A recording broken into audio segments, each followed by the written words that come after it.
Country Club. The tennis courts are located on that private property between the two subdivisions. They are not common area. They are private property owned for profit by the club at Spurwing.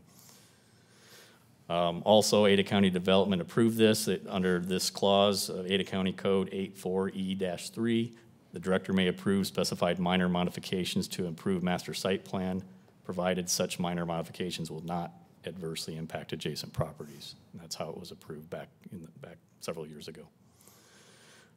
When Meridian City approved this, the staff report stated staff wants to emphasize the cross-access drive.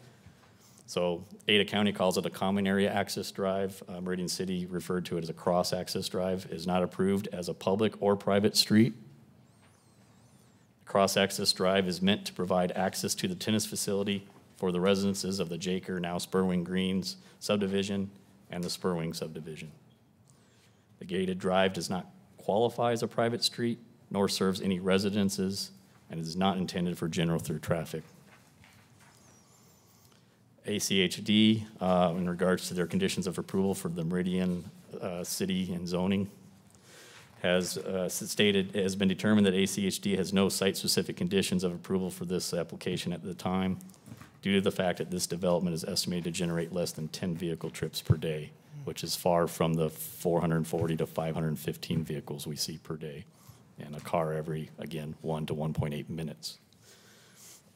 Mr. Chairman? Yes. Just a quick question. So on the background slide, the dashed line, is that area between the homes? Is it has the property owned by Spurwing? So I don't know if you can see my cursor on the screen. No. Okay. Just have the paper. So in the gray area, where the yellow dotted line, that represents the road. Okay. The gray area above and below it is a residential lot. Right. And then the tennis courts are located on the white property just south of that white box. That white box is a locker room facility for the tennis courts. And then the rest of the white area is all private property up until where it connects to Bellata Court. So we have on the left in the gray a City of Meridian subdivision.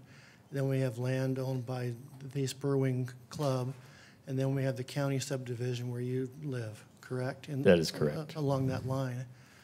And the second question I have is, when I hear emergency access, I picture a narrow access with gates on each side that are locked, and that the fire department can come and cut the locks off if they need to get through in the event of emergency. Is that not what's happening here? That is correct. It's not. It was an emergency access road. It was connected between the end of Bellata Court, and it was routed up to the north. You have to look at the zoomed out map there, to the end of the court at Spurwing Way. So the original emergency access road ran between, it was internal to Spurwing Sub. It ran between the court at North Spurwing Way to the court inn at West Bellata Court. When this was changed, it was approved to be rerouted, connecting over to North Sunset Maple Way, which is in the Spurwing Green Sub. And it was also allowed to be used as a common area access easement road. So it was essentially converted away from an emergency access road. And we don't consider that as a minor modification that Ada County did. But. And Bellata Court is a private street, is that correct? It's not maintained by the county? Bellata Court is a public street. It's a public street. Okay. Thank you. You're welcome.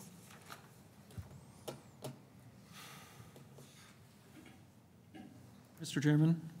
Mr. McKinney. I have one question for our witness. You mentioned that the intent of this access was to allow access for residents from Spurwing Greens to the tennis courts and also the pool at Spurwing. Where is the pool?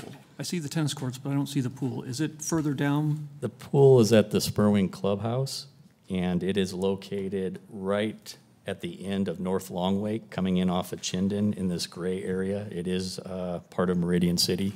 The clubhouse itself is. So if this access route is intended to allow access for residents of Spurwing Greens all the way to that clubhouse, that would suggest the intent, and I'm not trying to, put words in your mouth, but that would suggest that the intent was to allow those residents to go down Bellata Court. What's your response to that? That is correct. And if it was just residences using the clubhouse, the residents of Bellata would not mind because that traffic is very minimal.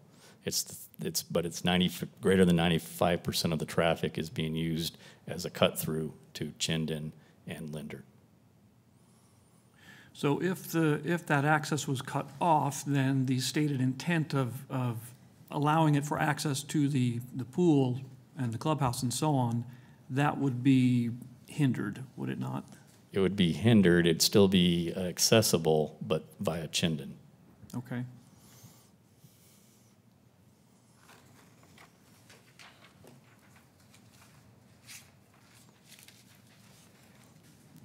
Mr. Mortensen, do you have other comments? Or how would you like to proceed, sir? Sure. I have a few more slides we can go over and some proposals for the commissioners to consider. And of course, we're definitely open for new ideas. The next slide here is regarding the club at Spurwing. And again, our claim that they're operating this road outside its original intended purpose.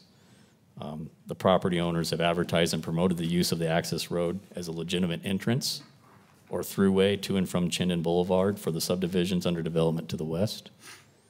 The roadway is gated, but the property owners have provided access to all residents in the connecting subdivisions to the west, basically or effectively creating a public road for all residents in the vicinity to use. Oops, we lost the app here. I have one question there. Since the road is gated and only residents have the code to the gate, is it all residents, or is there some sort of membership for the specific, like tennis court and pool, that allow you to get through the gate? The club has kind of circumvented the original intent by giving every resident to the west a minimal membership and access to the gate. So, but they do have a membership? Yep, what they Okay. consider like it's not even a social, it's like a social membership though, but Okay. a lower level. The owners have provided garage-style remote openers to facilitate easier access to the road and further promote through traffic. If people actually had to punch in the code and slow down and roll down their windows, it might help prevent some of the through traffic. It would, if they said, okay, I have to do all this rigmarole, I'd probably just rather go out my own subdivision entrance. The owners have also refused to adequately secure the gates, this is back to your question, and prevent unauthorized access. There's a common global keypad code that's used to open the gates. And then the garage-style remote openers have been shared and programmed into unauthorized vehicles, so everyone has programmed that into their own vehicle. FedEx, UPS, pizza delivery, landscapers, construction contractors, visitors, they're all using this road as access back and forth because it is a non-secure code gate system. So possible solutions that we've thought about within the HOA. The first recommendation here is to use emergency removable bollards to prohibit vehicle through traffic while still allowing access to the tennis facility from both the east and west gates. And it allows golf carts, bikes, etc., walking paths, still connection, even vehicles. Something like the diagram here showed with a kind of a wall and a couple bollards dividing the parking lot to allow access. This would still allow access to the tennis courts. It would not allow access to the pool and clubhouse. You would have to drive around. Of course, to implement such this, it would be done on the private property and under Meridian City jurisdiction. This is the Meridian City jurisdiction, this area. Recommendation number 2, is just to require closure of the west gates to all vehicle traffic other than emergency vehicles. The gates are already equipped with emergency key for the fire trucks and so forth for emergency access. The tennis courts owned by the club at Spurwing would only be accessible via vehicles coming from the east and from the club region. So if you arrived at the club, you could go to the tennis courts down Bellata Court, but you wouldn't be able to use this as a throughway. Recommendation number 3 is not really a fix for the issue, but it would help solve a couple problems at the same time. And the high-density housing is just to the south of the circle here. A lot of that high-density housing prefers to go through Bellata Court over to Linder and Chinden rather than out the subdivision entrance, which is there further to the west. They're using that north Calcutta Avenue to access Bellata Court. That region there to the north of Calcutta is also the estates region at Spurwing Greens. Those residents have complained about all the through traffic coming through their sub and then accessing Bellata Court. So they've complained about the traffic too. This would solve their issue. It would reduce our traffic issue. It would not solve it because you would still have the people in the estates area still using that as a throughway. And the suggestion there is that that could be changed to emergency access road with bollards, et cetera, also. Recommendation number 4 involves the new Olive Tree subdivision under Meridian City being developed just south of Bellata Court. It does have an emergency access road that connects into this what was previously an emergency access road. You could divert the traffic. You could close the gates on Bellata Court and make all the through traffic come down through the Olive Tree sub. At least at this point, all the residents that buy lots there would know what they're getting into. They would understand this is a throughway road versus the residents on Bellata that had this, that built or bought on a nice, quiet cul-de-sac and had it taken away from them.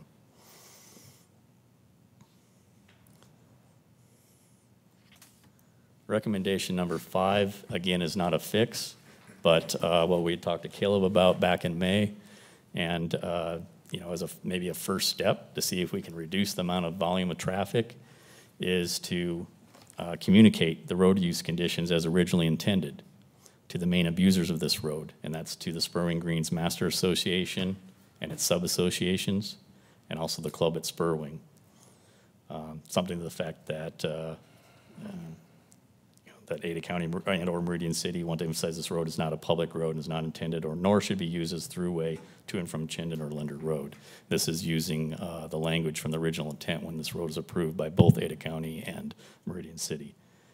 The other suggestion was if we were to communicate such language, placement of an officer at the Bellata entrance to an exit to the gates, at least several weeks after communication, might help emphasize that we mean business.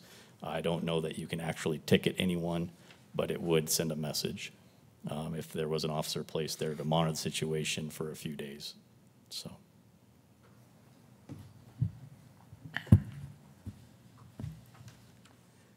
And that was the bulk of the presentation. I do want to skip through the appendix slides very briefly. You have these in your packet.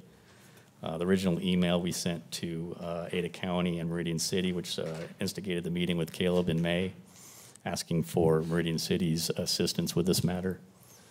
From the 2 ACHD traffic studies, the next 2 slides are the vehicles per hour from 7 a.m. to 7 p.m., and then also the time between vehicles, which on an average basis is 1.8 minutes between vehicles. The next one here is a typical scene during peak hours. This is probably the best visual of what those gates look like. They are a swing open gate. There's a set of them at both the east and west entrances to this road. And you can see the amount of traffic that's just backed up during rush hour. And everyone piggybacks through these gates. It's not a 1 vehicle per time.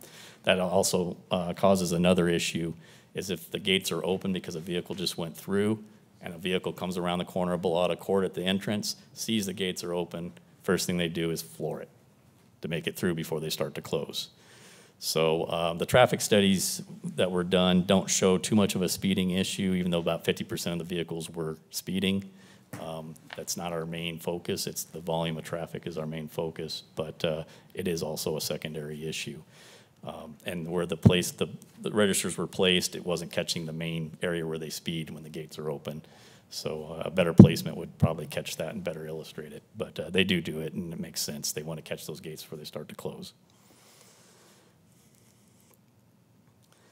The next slide is regarding the Ada County development approval. Again, this is for your reading pleasure. I don't think it impacts Meridian City, but when you were asking what type of road this is where it gets interesting. Ada County is not allowed to create private roads that connect two public roadways, effectively creating a throughway. That's why it's not allowed in the Ada County Code.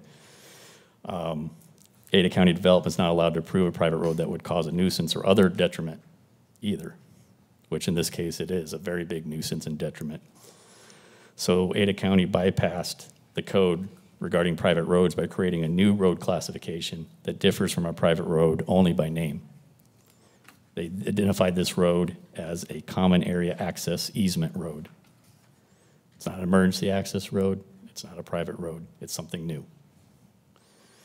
And it should be noted that there are no common areas within the vicinity of this common area access road. All the facilities are privately owned for profit. The members of Bellata, for example, do not have access to the tennis courts or the pool at the clubhouse. You'd have to be a member. So the original Spurwing Club is not members by default. Everybody to the west is a member by default. That was the club's workaround. They gave everyone a minimal membership to have access to the gates. Ada County approved the road as a minor modification to the existing plotted emergency access road.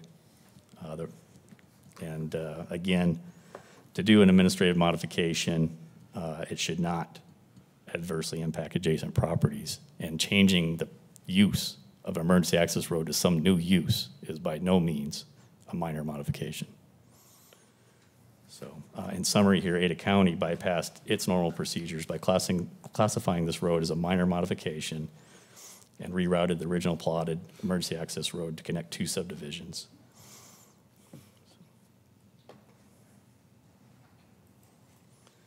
The next slide in the appendix shows how the developers have advertised Bellata Court as the entrance to the Spurwing Greens and the estate subdivision to the west. The nice bright yellow line coming right down Bellata Court there. The next slide is a Google map view. I believe Caleb has already initiated some work on this. Google Maps shows this as a public connecting road. So occasionally you get someone there at the gates that does not know the access code, and we've seen even a delivery truck forcefully push open the gates because I guess Google Maps told them that's where they needed to go. And that didn't cause, those gates are privately owned again by the club, so it's their repair issue, but kind of shows the frustration when people get down to that dead-end cul-de-sac and they can't get through. So hopefully we can get Google to change that issue. It also routes a lot of unneeded traffic that just circles around. That maybe it's not as brash to push through the gates, but we'll circle around and just try another way in and out. There's been several petitions signed by the members of the Spurwing subdivision to try to remedy this issue, both with the club and with the board, HOA board. We have had meetings with the club regarding this issue. We've asked them regarding our first recommendation, install bollards to allow access to the tennis courts but prevent through traffic. That was denied by the club. We've asked them to install signs prohibiting through traffic. They did finally agree to that. And in March of this year, they did install a no through traffic sign at the entrance to the gates. However, that has gone largely unnoticed. We've asked them to install a card key controlled access to the gates with unique card keys per residence to help secure the gates better. They will consider that, but they want the residents on Bellata to pay for it or the HOA to pay for it. Again, that would help with some of the FedEx, UPS, landscapers, et cetera, but it would not, the biggest issue is the residents that would get a key and that are using it as a throughway. We've asked the club to communicate the intended road use to the Spurwing Greens HOA to the west, and their comment there was denied. They did not want to communicate how the road is to be used without any official conditional use requirements dictated by Ada County and Meridian City or ACHD. Even though it's clear what the original intent was, they want a little more backing themselves. So they've said if you can get Meridian City or Ada County to state this is the road use conditions, then they would have something that they could fall back on. So, and that's part of the reason for this discussion today. In regards to enforcing proper road use, the club has no intent of enforcing the proper road use.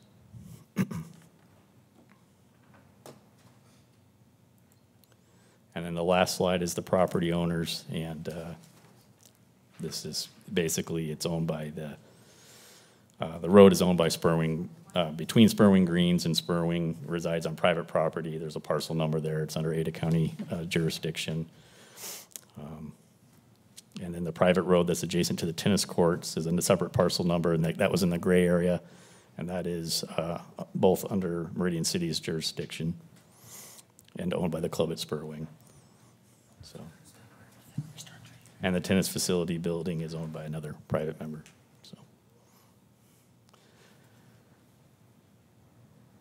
So, with that said, again, we had 5 potential solutions there, each one with its separate pros and cons, and we're looking for any recommendations or suggestions from the commissioners here today in regards to how to help resolve this issue. Again, we're not looking to remove the road. We're looking to how we can reduce the through traffic on that road. And again, we'd be fine with this traffic to and from the club. That would be a few vehicles. That's more like the 10 vehicles per day that ACHD had expected. It's very, very minimal. Mr. Mortensen, let's go back. Appreciate the information, and you've presented solutions. The Transportation Commission is an advisory commission. Within our bylaws, we can make recommendations or ask City Council to take action.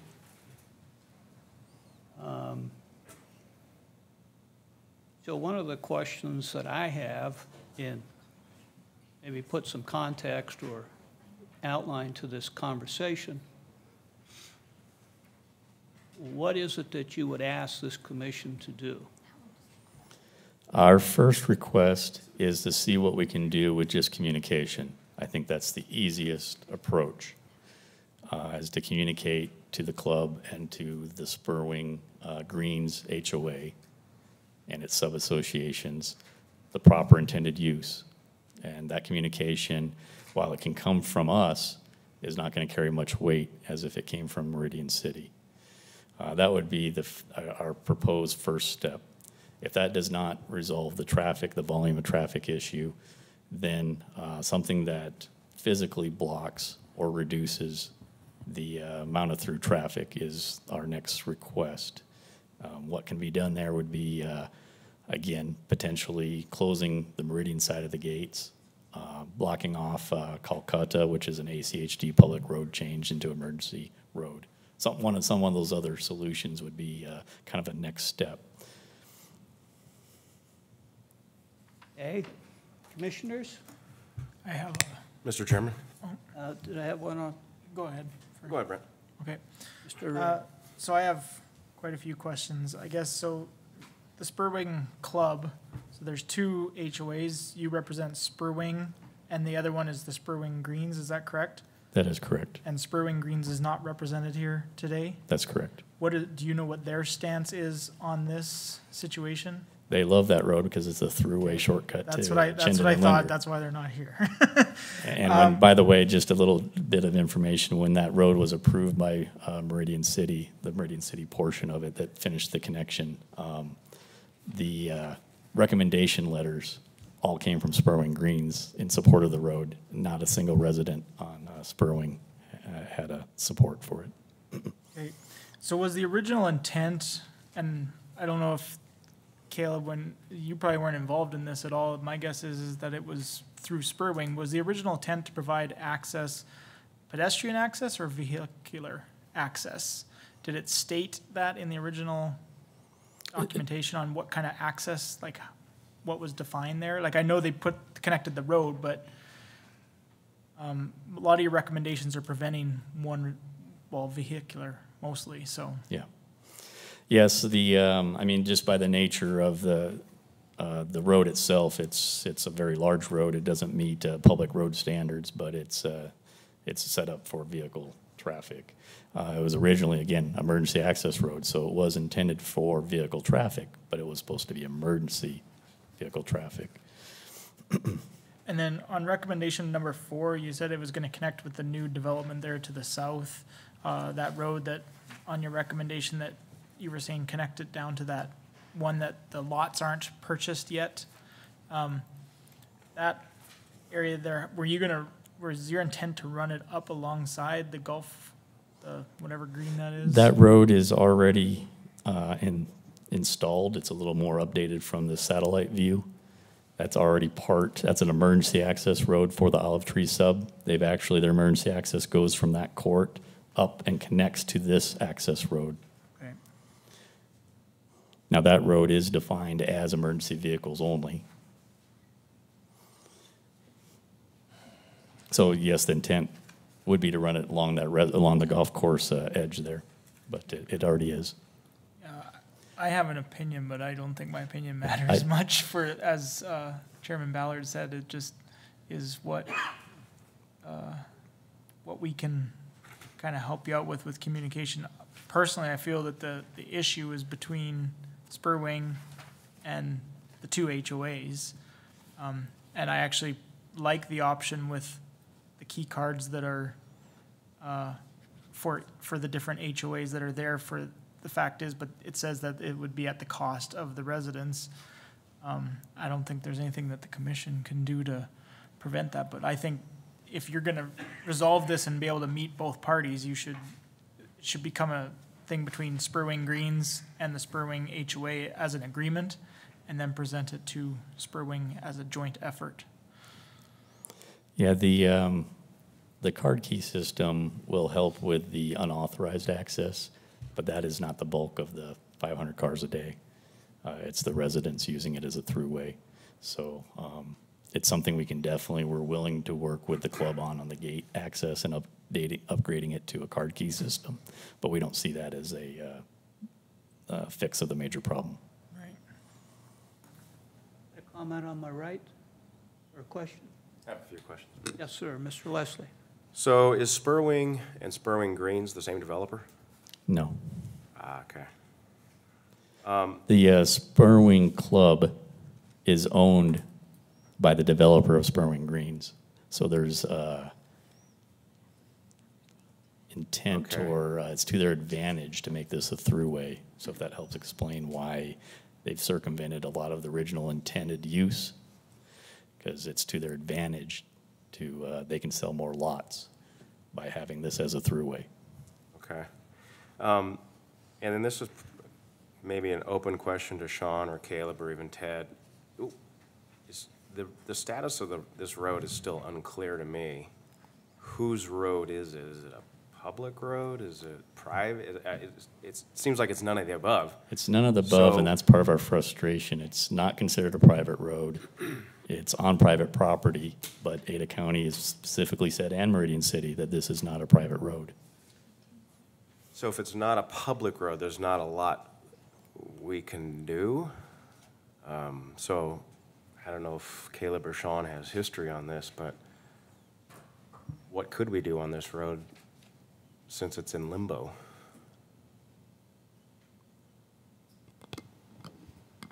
Mr. Chair, I can give a shot. I mean, there's 5 options that have some validity to all of them. What complicates this, and it's part of the presentation, is a majority of this emergency access interconnected for the resident, a lot of court extension, whatever we're going to call that service drive. A majority of it's in Ada County, with only that connecting piece being actually within the city limits of Meridian. So the Spurwing side is in unincorporated Ada County. You got the Meridian side, and then you've got this piece that kind of connects them too. So there's options, but anything we do as an advisory commission to the city council probably needs to stay on the Meridian city limit side of the world. Yes, the Olive Tree subdivision is also in Meridian.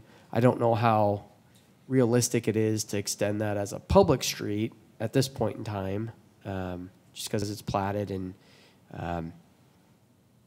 but I guess we'd explore that further if that's a recommendation that this commission wants to make to the city council and ACHD to explore recommendation number 4 any further. What I can say, kind of the baby steps, we have Brian McClure in my office, has a good relationship with Google.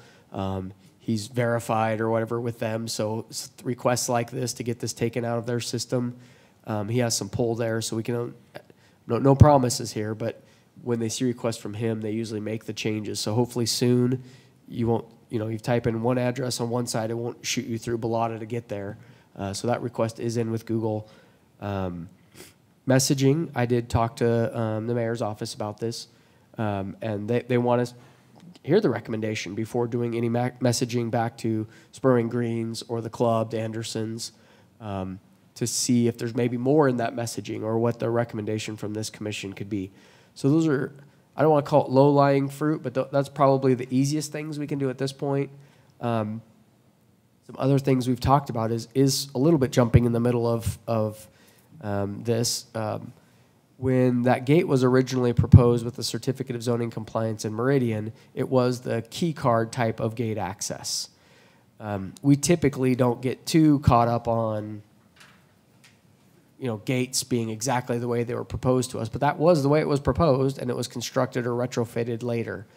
So we could potentially jump in and say, hey, listen, you proposed this as an emergency access, the fire department needs this, can you retrofit the gate back to a key card type of access, or that type of a thing. Again, that's probably easiest to hardest, and then you get into some of these other recommendations, and that's going to be a little more complex, and we'll need fire marshals and others involved, and make sure that ACHD probably to some degree. So I don't know if Sean wants to touch that one at all. Kind of depending on where you're going, we may start to wave our arms if it's like, no, don't go there. But I think there are some options to help a little bit. Me personally, and honestly, I feel for these folks, right? They lived on a cul-de-sac, and it's no longer a cul-de-sac. I do believe in interconnectivity between subdivisions too.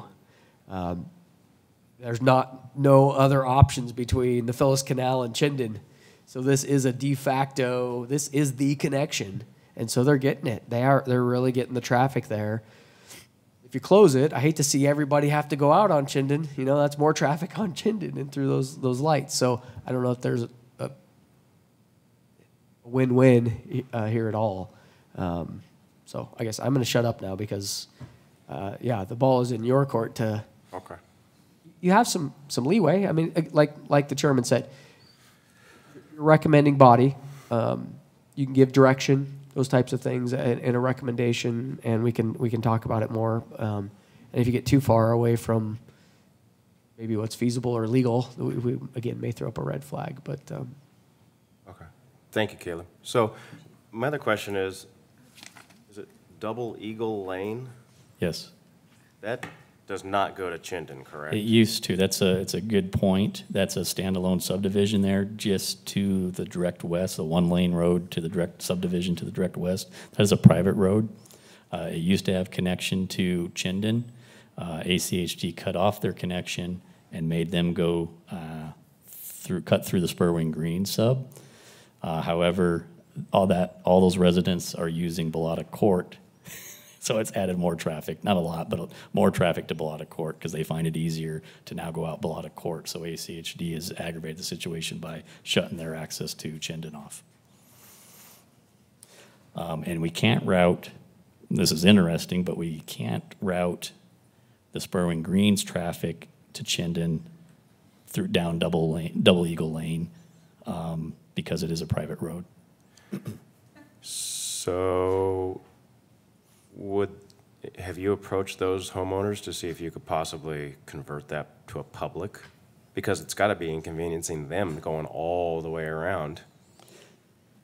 Yeah, if we were able to convert that to public and rehook it up to Chinden, which is what that secondary requirement there, I don't know what ACHD's thoughts are on that.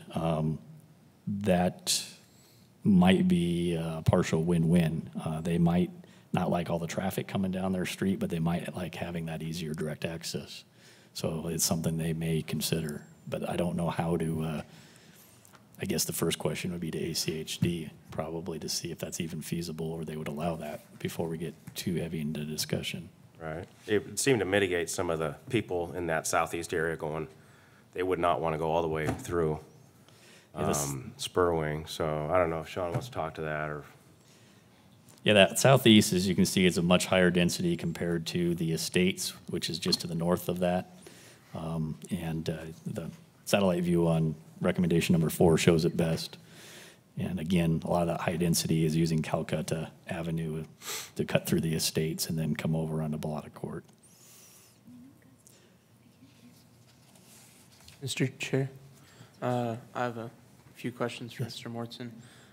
So I was just wondering, first, with all of the through traffic, do you guys have any like proof or anything that it is like through traffic to Chinden, or is it like through traffic straight to the clubhouse? Because I know there's like a pool and fitness centers and others and like a restaurant and stuff there.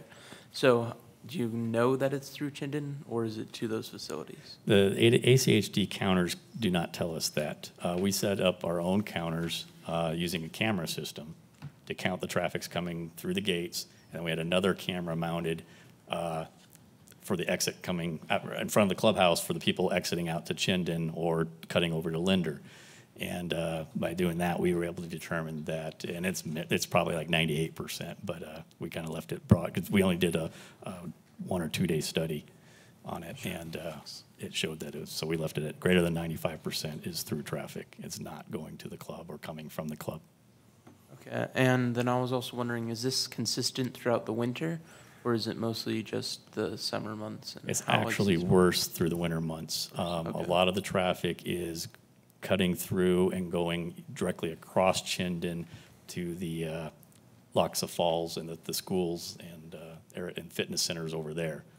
So a lot of them are just, instead of going, they're just going straight across Chinden. And so while school's in session, and then you have the Rocky Mountain High students that will cut through all the way across and come out on Linder. And they're using Bellata Court also. So again, school season is the worst. And then in your solution 2, you proposed that the west gate was closed. What do you think about the east gate being closed, since you mentioned that all the members in Spurwing Greens are members to the tennis court, while the members of Spurwing, they have to pay an extra fee to be part of the tennis court? And so it would just seem logical that they should have quicker access to the tennis courts than you guys. And I was just wondering what your thoughts on that. We'd be perfectly fine with that. The only reason the west gates was proposed, 2 reasons. From the club perspective, they'd probably like a more direct access for people at the club to go from there to the tennis courts. If you're already finished a round of golf or whatever before you want to go and play some tennis, go ahead. That was one reason. The second reason is simply because that is on Meridian's jurisdiction. So, but the residents on Bellata and in the Spurwing sub don't care, just so long it solves the through traffic issue. Other questions or comments for Mr. Mortensen? Mr. Chairman, Lewis? I think Mr. Martin was going to say something on the ACHD perspective and got cut off. Oh. Thank you. I was just going to comment on the conversion of, I guess, Double Eagle Lane, I guess that is. Typically, to convert a road to a public roadway, it needs to be built to ACHD standards before it can be given to the public. Not knowing exactly the condition of the road, it doesn't appear to be a local street type built roadway. There's no sidewalks. It doesn't appear like it would have to be, you know, our standard 36 or 32 foot wide or so. So there would need to be some, more than likely, rebuild of that roadway to make it public. And then the connection to Chinden, well, Chinden's a state highway, so that would have to be run through the Idaho Transportation Department and see what their opinion of having another public street connection on Chinden would be. I think I'm more interested in your opinion, if you can offer one, on the private road that connects two public roads. This is why you don't want to do it. Yeah, exactly. Yeah, you know, ACHD's jurisdiction ends at the public right-of-way. So there's not much that ACHD can do on a private, which I almost consider just like a private driveway is what this really is, where it's not really a road, it's not a public road. It's, And it has gates on it. it has gates. Thank you. And Mr. Chair, Mr. Hood?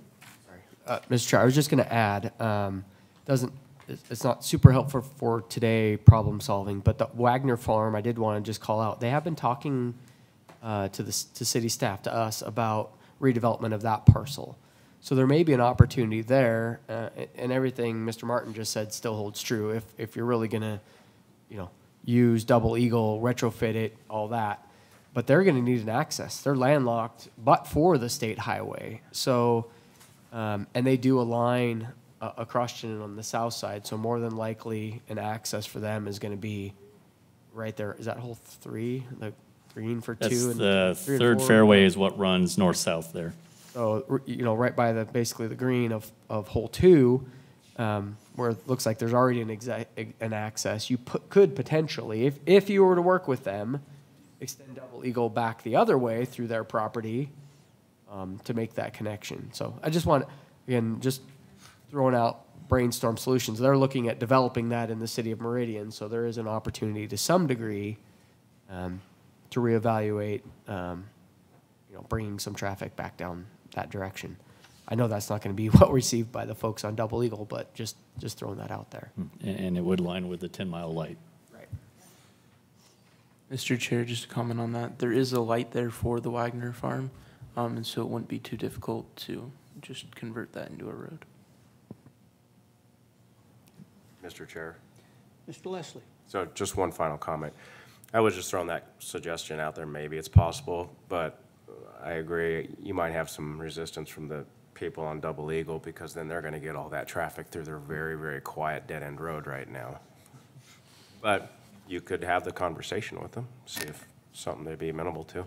Yeah, it's, I mean, the interesting piece of it is it's a trade-off with traffic versus a direct access to Chinden. And I tend to agree with Brent.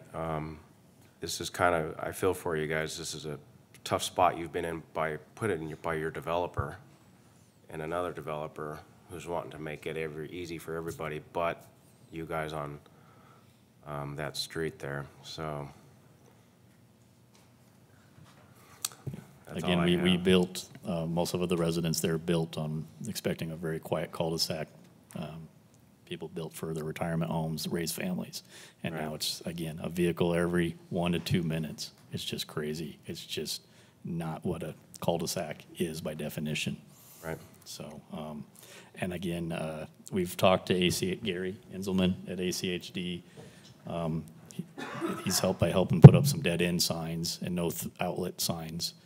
That helps with the stray traffic, but most of the people that use the road are residents on the other side that are trying to use it as a shortcut, so they just ignore it. And signs mean very little to them. Yeah, it's, speed bumps have been offered. Again, we can't put speed bumps on that road because it's private property, and down Bellotta is not something the residents wants. It's not just you know, the speed is a secondary issue. It's really the volume of traffic and the noise pollution. And that cul-de-sac has a regular curb at the end. So to use this private road, you go up a curb onto that road, just like any driveway would. And so every time a car comes through there, again, every 1 to 2 minutes, clump, clump, clump, clump, clump, clump. If you're out in the yard, that's all you hear all day. More speed bumps will just make it worse. But it's frustrating. I have a quick comment. Hey, Sean, I mean, back when the ACHD gave the conditional approval for this, it says here that it was estimated to generate less than 10 vehicles per day. I'm assuming that's all factual. What does ACHD, since it's not the current use of the road, can you just go back to say you're not utilizing the road as you're supposed to, and we're gonna put bolsters back up at the end of that cul-de-sac? I mean, that seems logical to me, because it's not being, when you got traffic counters showing 500 vehicles per day, and here the conditional use permit was for 10, it's like, well, this is not the intent. We're gonna put a dead end back up here. And that's on ACHD's jurisdiction at the end of that cul-de-sac, if I'm correct. It would have to be within the right of way, yeah. Yeah. That's my 2 cents worth. So Ryan and Sean, I can answer a little bit more there. The packet that I gave Caleb back in May had a lot of the original documentation and where it came from. That was not included. I just tried to cut down the report. But I have the docket number and everything that was the ACHD conditions of approval. You already saw the one quote that was to generate less than 10 vehicle trips a day. The other paragraph in there said, if the site plan or use, question is, or use, what that means, should change in the future, ACHD planning review will review the site plan and may require additional improvements to the transportation system at that time. So I think we've talked to Gary a little bit about that, but at ACHD, but that's exactly what you're referring to, I think, and it's an interesting clause in regards to the if the use should change in the future. Mr. Chairman, I guess it's my turn. I'm the only one that hasn't spoken, I think. I know, it's a new record. So, I guess I'm gonna go way back to the beginning here and remind me, so you say that that segment from the cul-de-sac to the city limits is a private road, and the owner of that private road is the Spurwing Club, is that correct? Again, I will say that no one has claimed it's a private road, but it's on private property, It's on whatever this private road is, Okay, and it is owned by the club at Spurwing, yes. okay. All right, so my second question, this is for you now, Caleb. So you talked about how, original permitting was for key card access and that sort of thing, and that you really don't enforce that normally. So my question is how could the city enforce that? What's your, Mr. Lancaster, Stick, if you will. is your microphone on? I don't know. Is that better, or is that worse? How about now? Wondering if the transcription was picking it up. Okay, well, do I need to repeat my question? I Mr. think you're Chairman? good.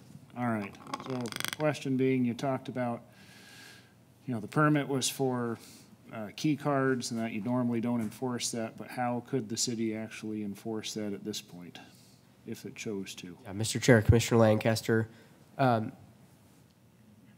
what we would do typically, so we would write a letter to the applicant, and I believe Mr. Cornell Larson was, I believe, the applicant's representative. I don't know if he's the right person, but whoever, in this case, it may be the Andersons, but send them a letter saying they're in violation of their certificate of zoning compliance. We approved you for this. You need to do this. You're in violation, and basically put them on notice to say you have this many days, and we will withhold any additional permits or whatever until you come into compliance with the original conditions of approval for the project. Maybe just to clarify a little, we haven't had to do that before, I mean, we generally do check site plans, landscape plans, and field verify that things are put in according to the way they are approved.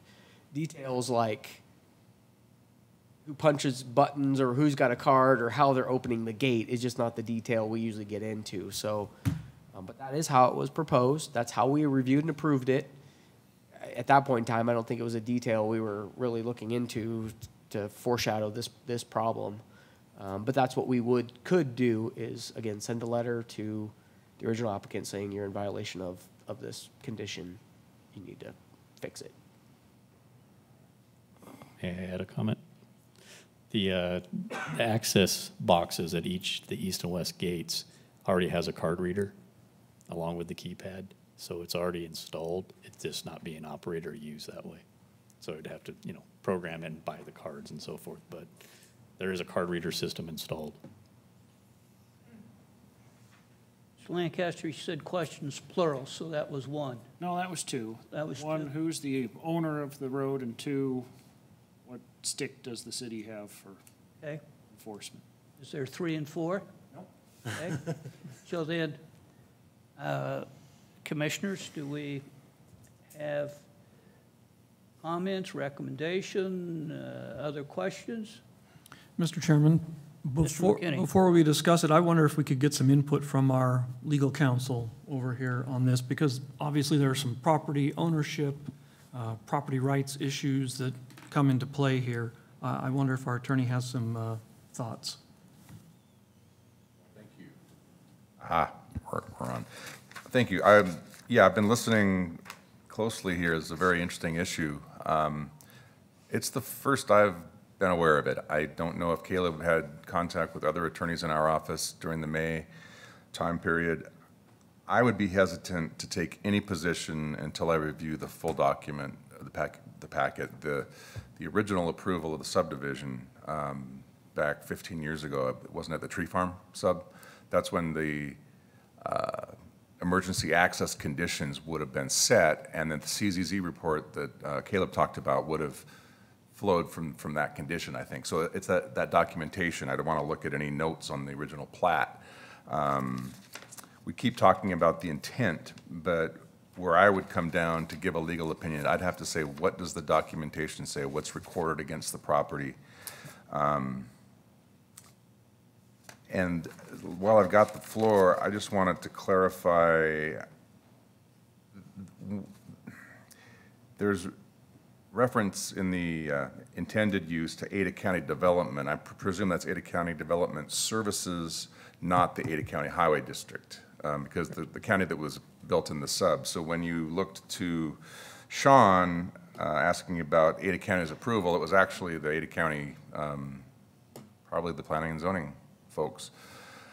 So I just wanted to throw that out there. You've got not only City of Meridian, not only ACHD, but Ada County Development Services. And I would be curious if an attempt to contact and communicate with them, maybe Chair, maybe you could ask that of Mr. Mortensen. So that's my cautious plea for probably more time to look at it, to see if we can't recommend a solution, see if there is something that we can enforce. I don't want to put it off for more than a month. I mean, the documentation's there, it can be reviewed, and we come back next month. I think that you might make a more informed recommendation with some more background on what's in the record.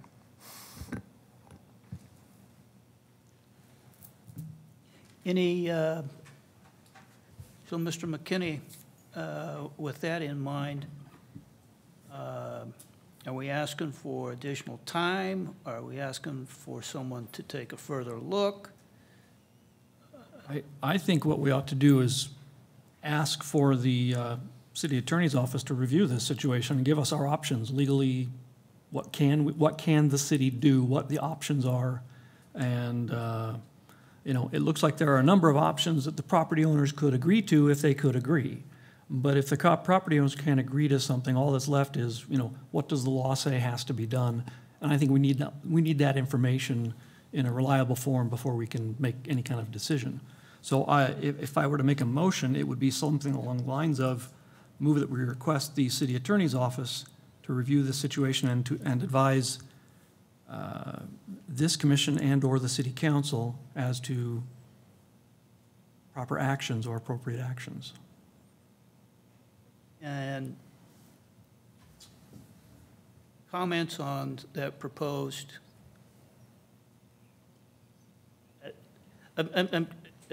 My concern is getting into the attorney-client privilege. Yeah, I would say have the city attorney work with the planning department, Caleb, and I think it's okay to ask us to recommend possible solutions. If we do get into legal positions, we can, you know, protect that. I don't think my opinion is going to be based on anything that's in the public record. It's probably an interpretation that I wouldn't be uncomfortable coming to you with. I haven't had a chance to review it. So a motion of that sort, Caleb, does that sound good to you? Yeah. Just include planning and development services. So with that, Mr. Chairman, I move to ask the Caleb and the planning department to ask the legal department to do whatever bureaucracy stuff they do and get back to us next month. Mr. Lancaster, not trying to overstep, I would leave discretion to city council to put disclaimers on that, because in my mind, you're asking for an advisory opinion, and I'm not sure that I would be willing to give that. But Okay? I think limited within their scope. Mr. Baird has identified. Let's take a look at it and see if we can make a suggestion. And I guess that's what I'm asking, Mr. Chairman. Okay. Turning this up, Mr. Chair, we want to be solution oriented. We want to, you know, try to, we call it the Meridian Way. We look at it and see if we can't find something that at least is going to be an attempt to resolve what is a very real problem for these people. So we're not trying to put it aside or hide behind attorney-client privilege, but to the extent that that might be necessary, we'll address it when it comes up. Okay. Shall Mr. Lancaster or Mr. McKinney, anyone else want to restate what we're requesting?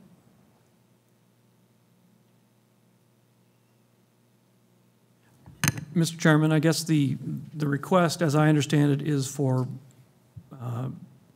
Planning Department to work with the city attorney and to come back with recommendations about what the city can do and what we can recommend for this situation.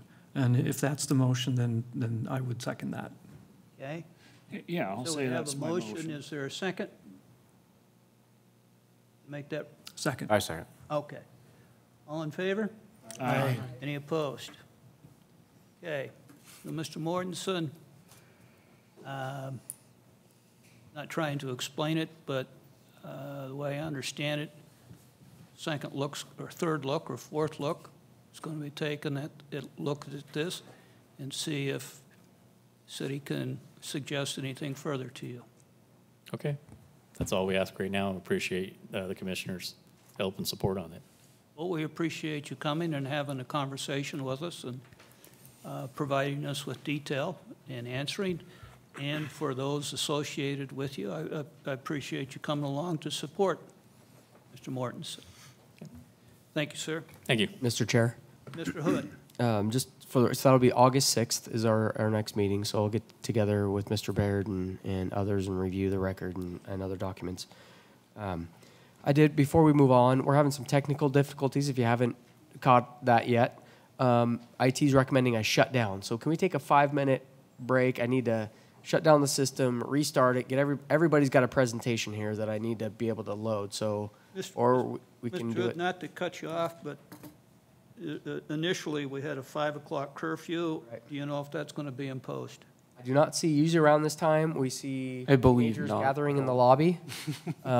So it does not appear that that is going to be, it looks like it was just a standing meeting on the clerk's calendar when Mr. Baird looked at it a couple months ago when we set this date, that it was a hard stop at 5 because MIAC had the room. But again, I do We not don't. see any of them starting to show up yet, so. So we do have a MIAC member here, right? Yeah, Do you have a we meeting? definitely do not have a meeting. Okay, there we go. Okay, so, Mr. Hood, you're That I'm asking aware of. for a 5-minute recess. Let's take the recess and re-adjourn in 5 minutes. We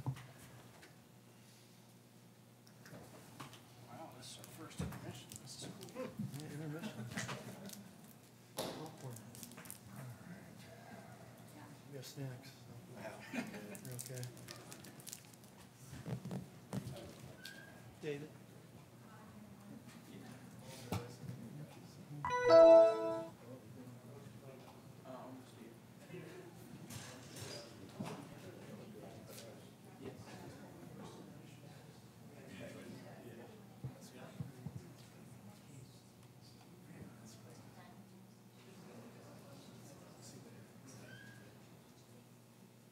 Make your computer easier to use.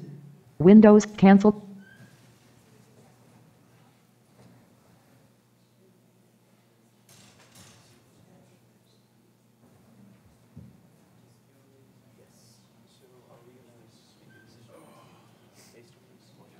Well, we'll see, but we'll at least we'll have some options. So I would. I was going to say. Did you, by the way, did you see your? Make them all look bad. Yeah.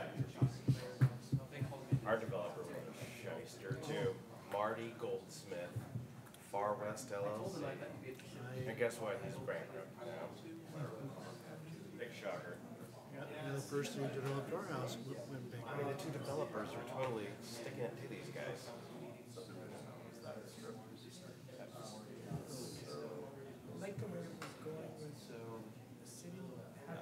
As long as they sell lots. Is Marty going? They don't care. Huh? Again? I thought he got a new life.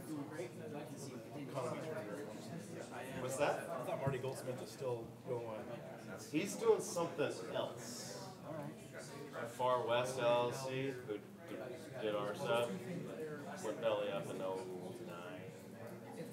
And we had to dig up his bankruptcy proceedings because our HOA was meant to sue him. That's the crap he pulled with us and some other subs. But we couldn't. No more. We just did no more. I looked at the map and it seems silly that people would to get above it's just as close as it was. Unless that light is not as good. Right, so you're thinking of the light at Tree Farm. Oh, do you? I like that. You're at least 2 out of the 500 vehicles it is.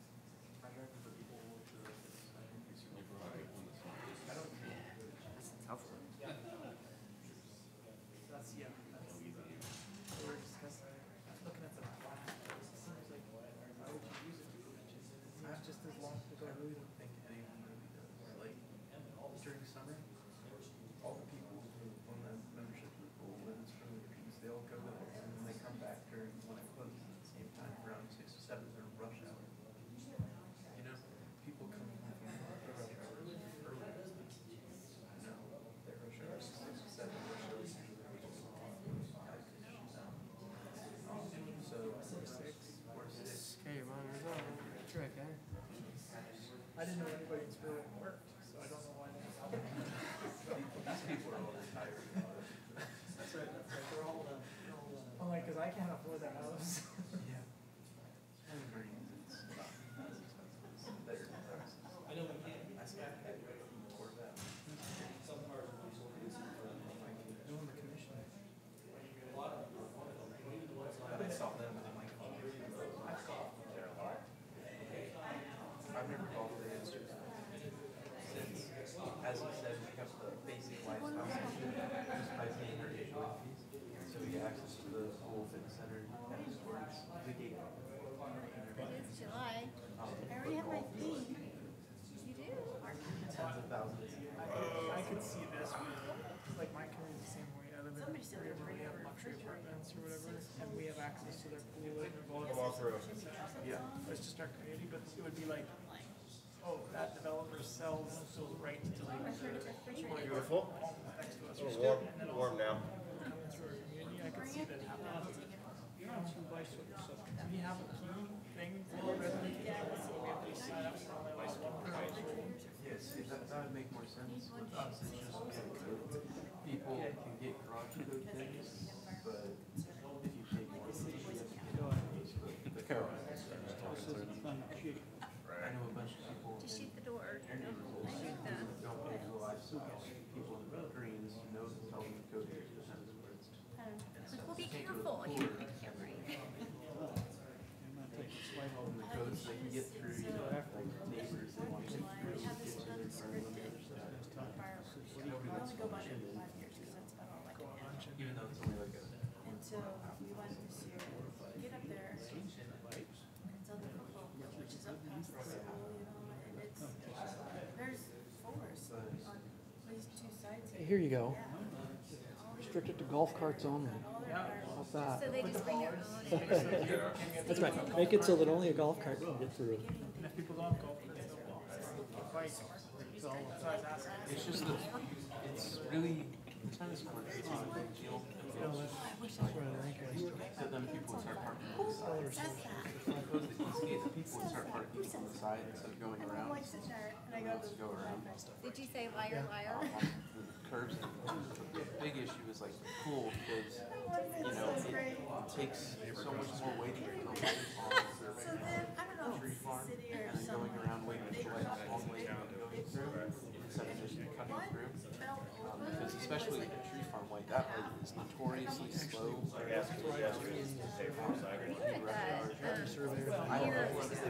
Probably Fine, but when I 12 years ago, we were at use it the, any other time of the day, and after the race, they had the big fireworks show, they had this big trailer.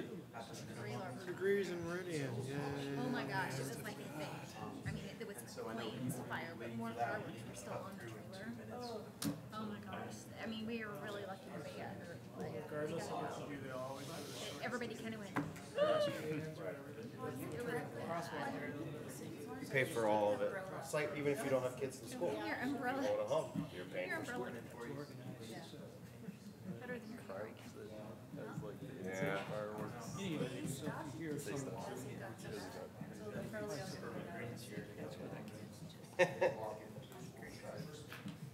People in our stupid subdivision, there's a subdivision behind us, many of the houses, almost everything until this past spring had cedar shakes shingles.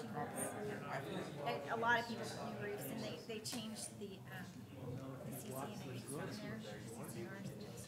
And so they got regular composite shingles, but until this year, every house in that subdivision had cedar shingles.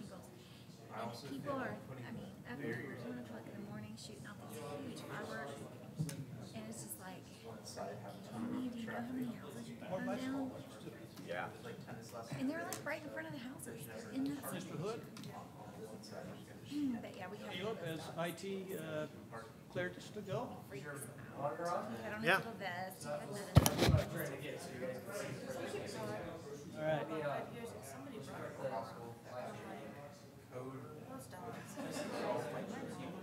They ended up leaving So then Yeah, I think the alternative transportation in the next 5 years is gonna be doing huge things with all the battery powered, electric powered stuff. Bikes, e-scooters. Have you seen e-skateboards? I was again though, yes, did with them. Fantastic. But that's all the developer to do. But it's gonna be able to get people from their house to work on a, if you can ride an e-bike and not have to Seriously, you can sweat, wrap you know, cause that's kind of apparent. you go to the pool, it's A hindrance. Or You you get gonna- there like 10 minutes on an e-bike. Yeah.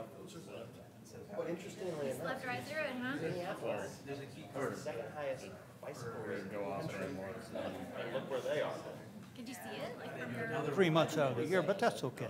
They're a hard people up there, though. All right, if I can call the session back into order. Make them all the same. Yeah, don't you have your own? Got it.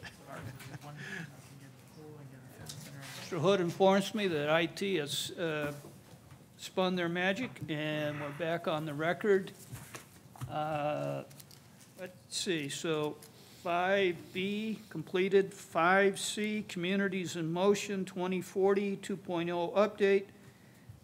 Lisa Itkonen from Compass.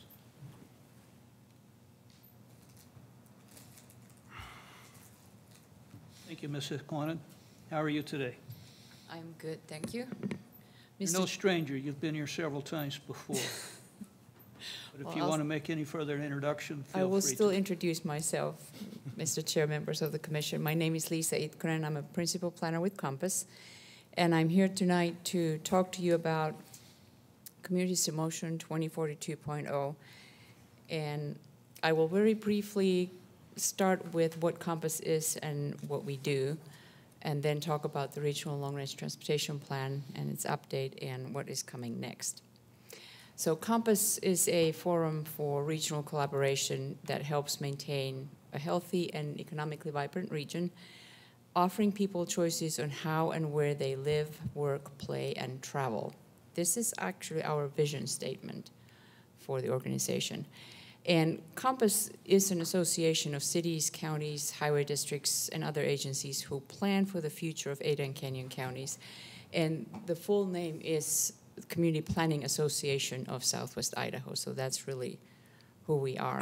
And more importantly, Compass really is its member agencies and the board. So the board of directors provides the policy direction for the future of Ada and Canyon counties. And you are represented on the Compass board by your mayor, council member Berndt, and Mr. Roundtree. So the staff at Compass is there to really implement that policy direction. And oftentimes we think of Compass as the staff, but it's really the member agencies. And what we do is, these are the four main things. We plan, I'll talk a little bit more about that. We implement, and this really comes down to finding, developing projects into fundable proposals, and then finding the funding to actually build those.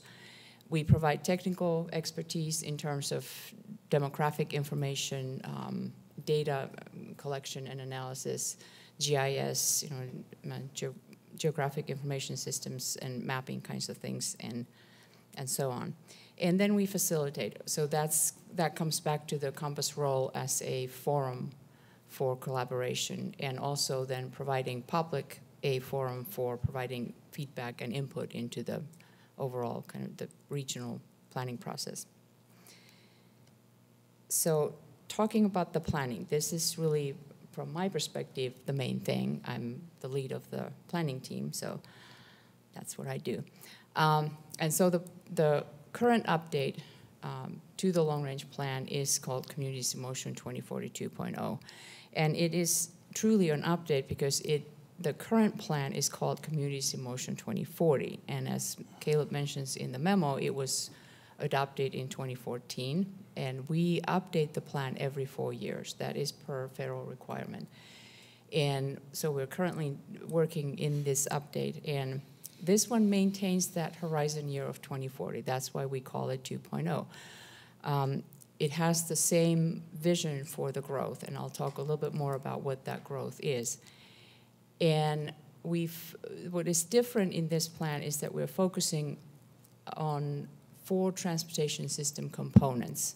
We've always done a really good job with looking at essentially transportation and land use. In Communities in Motion 2040, the Compass board added other elements into it so that plan looked at transportation, land use, housing, health, community infrastructure, economic development, open space, and farmland. So we had 8 elements in that plan. And this update retains all of those 8 elements. And then what we did is, well, we said we've looked at roadways a lot. We know a lot about traffic and transportation in terms of what happens with our roadway system.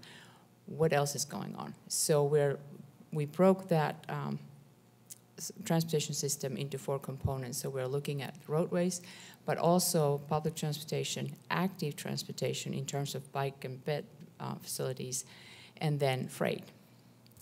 And we're using performance measures and performance data really to inform that planning process and the decisions that are being made in this update. So the growth and the vision that we're working on, back in 2012-ish, we went through a scenario planning process looking at what was the forecasted growth for 2040. Usually that's where the planning process starts. We do a demographic forecast to look at what is that horizon year look like and how much, how many people, how many jobs do we foresee having by then. And in this case, by 2040, we are forecasting to have the 2 counties to have just over 1 million people. And that is about 330,000 more than what we have currently today. And we would have almost 500,000 jobs, or almost 170,000 more jobs than what we have today. And then what that scenario planning process did is looked at what should that growth look like. If we had over 1 million people, 500,000 jobs, how should that all play out? Where should they go? What should that development look like? And how do we then plan a transportation system to serve that kind of growth? And so what we did is, like I said, we focused then in this update in the transportation system in terms of the 4 components. And I'll talk very briefly about these 4. On the bike and pedestrian side, so bicycles and pedestrians and the networks serving those, this is an example of a map that was developed. It is a proposed Treasure Valley Regional Bikeway and Pathway map. And in this map, there's about 80 miles of pathways that are existing today and about 300 miles that should be developed. It's not a true plan yet, but this is the need that has been identified by our advisory work groups. And so this is then in the next steps, we would be developing this into an actual plan and identifying projects. Freight side, we just completed a freight study that was done for the 2 counties, looking at land use and transportation needs as they relate to freight. And the map that you have in front of you is an example of one of the products from this study that identified the regional truck corridors, really. Where are the trucks today? This is not a planning map in a sense that it doesn't tell you where they should be, but this is where we have trucks today. And it's based on the volume, so really the number of trucks that travel these roads currently.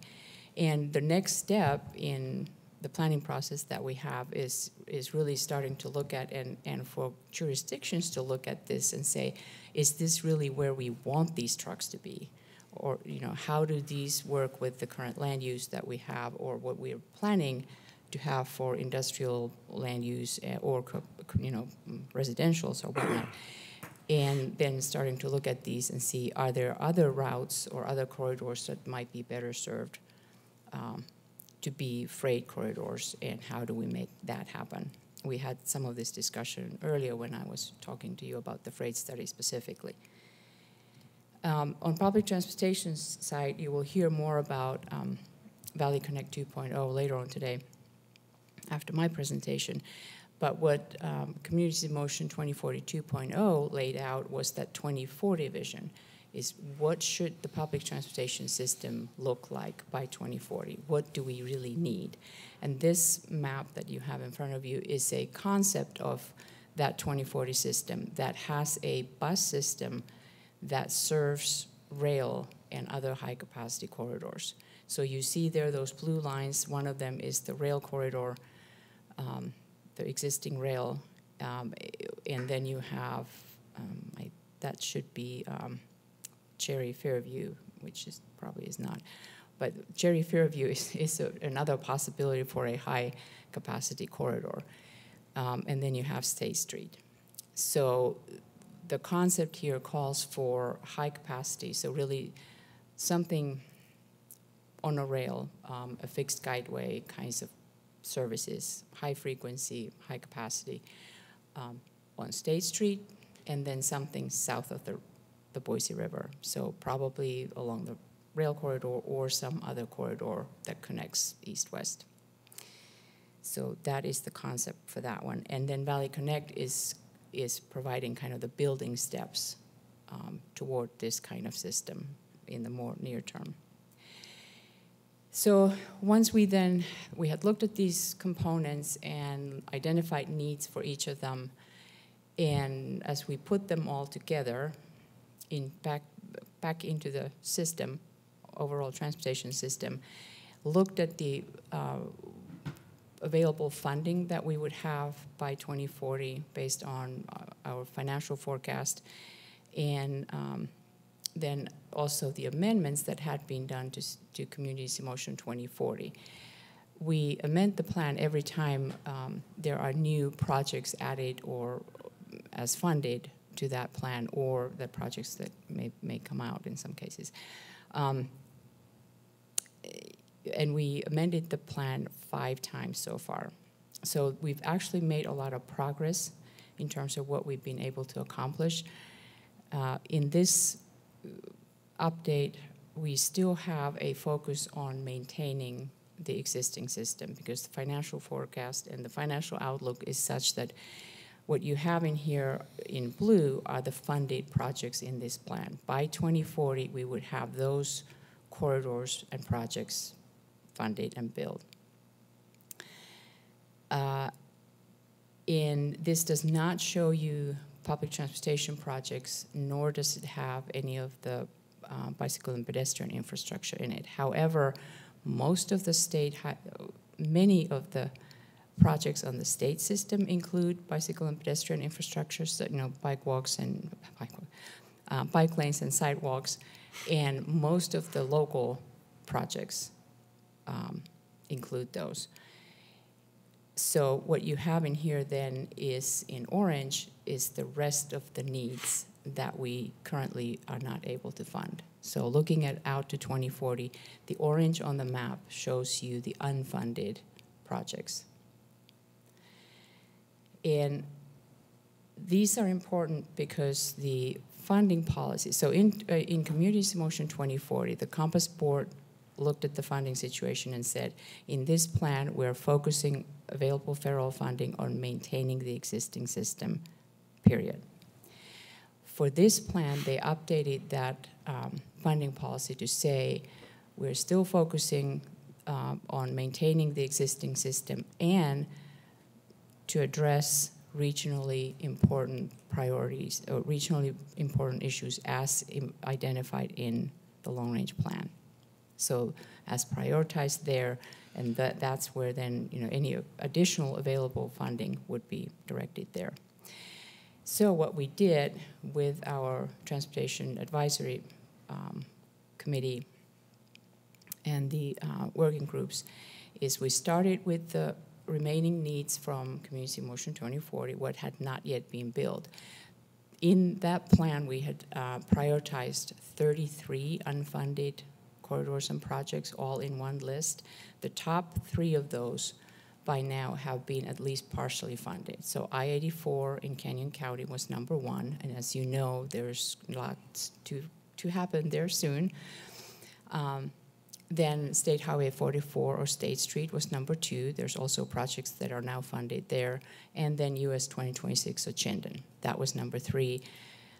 And in the current this update now, those 2 flip-flopped, and US 2026 is number 2. I-84 is still number 1. There's a section in Canyon County that is not yet funded.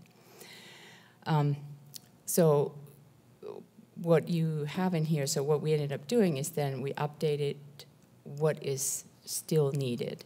We have some really significant improvements that are funded. What does that mean for the overall system, and then what else is still needed? And from that, we identified 3 separate lists. So we now have priorities for state system projects, for local system projects, and for public transportation projects, with the idea that all of these have separate and different implementing agencies and, for the most part, different funding sources. So it makes more sense, and it's easier then to start identifying the priorities and what gets funded from what kind of source. And that is kind of the punchline of the plan. So we've made progress, but we still have a lot of needs that we need to meet. We're finalizing the financial numbers now, but by the time we get this plan out for public comment as a draft, we will have those financials put together, and we know and we can show what is the unfunded need overall. And what is going to be different in this plan is this is going to be a completely online document. So we will not have the big, couple 100-page book, but it's all going to be online, and we will have pages. This is just a screenshot of the front page of it. And we will have a brochure that summarizes kind of the highlights of what's in the plan. But that's going to be what will be going out for public comment as the draft of the plan. All the technical documentation is going to be at the background, and you can link to that. And actually, those documents are being posted on the Compass website that you have linked to from Caleb's memo. And you can see the draft documents there as they are completed and posted. So if you are interested in looking at kind of how this plan was put together and what all is in there, that's the documentation that is available. And this public comment is going to happen sometime this fall. Looks like from mid-September through mid-October timeframe. So remember that, so this is the regional long-range transportation plan for Ada and Canyon counties. And this one is going to be called the Community Motion 2040 2.0. It's based on the same 2040 growth forecast, the vision for that growth, but updating what is needed for the transportation system to be ready for that growth. And again, still focusing on maintaining the system. We do not have enough funding for building everything that we need. And the Compass Board feels it's really important that we maintain what we currently have and don't let that fall by the wayside. And like I said, public comment will happen this fall on the draft plan, and then we'll take this to the board in December for their action. And with that, I'll be happy to answer any questions. Commissioners? Comments, questions? Mr. Lancaster? So, Mr. Chairman, I need a reminder. So what action do we need to take, or is this for our information? Or I know we do this time to time, but I'm getting forgetful, so. Mr. Chair, Commissioner, at this point, this is for your information. Okay. And I do hope that then by the time this goes out for public comment, you would then take action either as individuals or as a commission and provide feedback on what's in there. So will Compass be asking for endorsement from the city at some point? Again, I can't remember what we've done with communities or with the 2040 plan, so. If I remember right, what we did for 2040 is I presented it to this body, and then we are asking then after the Compass Board adopts the plan is that the City Council will also adopt it as part of your planning documents. Okay. Mr. Hood, that sounds like an invitation when the plan is finalized to invite her back to have a conversation with us. We'll note that. Is that what you were going to say, or I cut you off before you asked your question? Oh, Mr. Chair, it was more about just the process, and so September, October, or probably September, I'll let you know when the public comment period is open. I don't recall if we did this 4 years ago or not, but if there are specific recommendations within the plan that you want to comment on, I can take that forward to the City Council as well. Lisa mentioned that we have 3 representatives on the board at the board level there too, so 2 of them sitting on, mayor and City Council, and 1 being an ex-council member. So any specific comments that as a commission you think need to be brought forward, we can do it that way too. And then probably a resolution. I was also going to say just in our comprehensive plan, which we're updating right now, it'll be a year-long process, but right now it's worded in Chapter 7, because we understand, plans change, but basically we adopt communities in motion and any addendums to that. And so it's sort of we adopt it unless otherwise noted type of a thing in our plan. So we sort of inherit it. Unless council says we don't agree with that plan, then we'll take it out. But we'll formalize that process between now and the fall, or later this winter when it actually gets adopted by the board. So. So stay tuned, Mr. Lancaster. Yeah, so what I understand then is, when it comes time for approval, we can make our comments and give our recommendation to the council for their endorsement or approval or of the plan. So, got it. Thank you. Thank you. Anything else? Mr. Chair, Yes, Mr. Leslie. when does this get released for public comment? This fall, I would say September looks likely right now. Okay. But like I said, those technical documents are on the Compass website. We have a separate page there currently for Community Motion 2042.0 that talks about the update and the process and all of that. It's not that online document, but those technical documents that are really the background and the information leading to this online document, those are going to be posted there. Thank you. Good. Thank you. And stay tuned for another invitation from us. Okay, thank you. All right. Item 5C is completed. 5D, Valley Connect. I have Michelle Gilbert, but looks I'm like... not Mrs. Gilbert. No, so you're substituting, so help me out, sir. I'm Brian Parker. I'm an associate planner at VRT. Only been there since April, so... Welcome. Yes, thank you. Yeah, just here giving you guys an update on Valley Connect 2.0 and a couple of items in there and kind of some next steps in the process. Said,